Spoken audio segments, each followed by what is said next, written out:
I'm going to be totally honest, there is a finite number of whoops that I'm prepared to give about this EU referendum. But since old media insists on ramming it down everyone's throat like there's nothing else going on, here's my 2 pence. It's worth noting that a lot of bigots really do not like the European Union. Anything bigots hate, I tend to like, just on principle, but my enemy's enemy is not always my friend. I've always found the concept of borders to be a bit of a strange one. Actually, it's been one of my lifelong dreams since I was about 7 or 8 to go up into space and look at the world in its natural state, free from man-made parameters. Do a Kickstarter for that. I don't think you should be entitled to special privileges like not having your kids die in a famine simply on the basis of the bit of land that you were born onto. I think generally speaking, people should be able to live, work and travel wherever they want. I've got a serious case of late 20s wanderlust, and border control is the absolute worst. I don't want all or any of the immigrants to go home. If they did, Indigenous NHS staff would probably have a nervous breakdown trying to plug the gaps in the service. But none of that is really anything to do with the EU. The EU is ultimately only really about one thing: capitalism!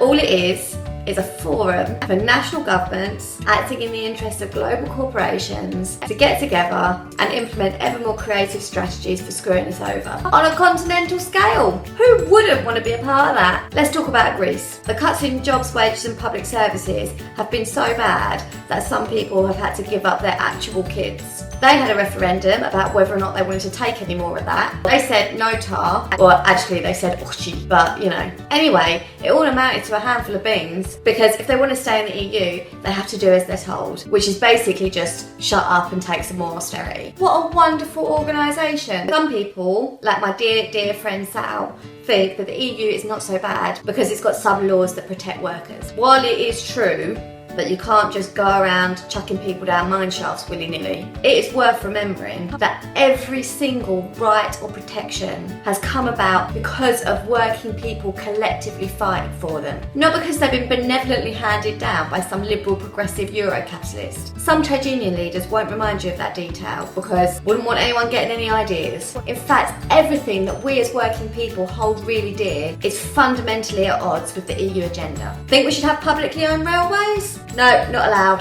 Postal service? Got to be privatised. There's even a deal in the offing that will allow private companies from across Europe and North America to buy up bits of our NHS. But, you know, croissants. Can we do anything about this? Not really. Democracy within the EU is a shady exercise. The European Council, made up of heads of governments, and the European Commission, an appointed body of corporate lackeys, make all the real decisions. The MEPs, who we vote for, are largely powerless. They do get expenses though, so win. Caroline Lucas, who's a Green MP and usually pretty alright about things, has been writing in The Spectator about lest we forget the EU bought us peace, please. Our entwined economies mean that we now only bomb brown people and then watch as they clamber at the gates to Fortress Europe, trying to get away from the mess that our governments have created. Peace indeed. Anyway, YouTube has got this really cool new feature which allows you to vote in videos. So let me know up here which way you'll be voting on the 23rd of June. Try and be nice in the comments below. And as always, share, subscribe. See you later.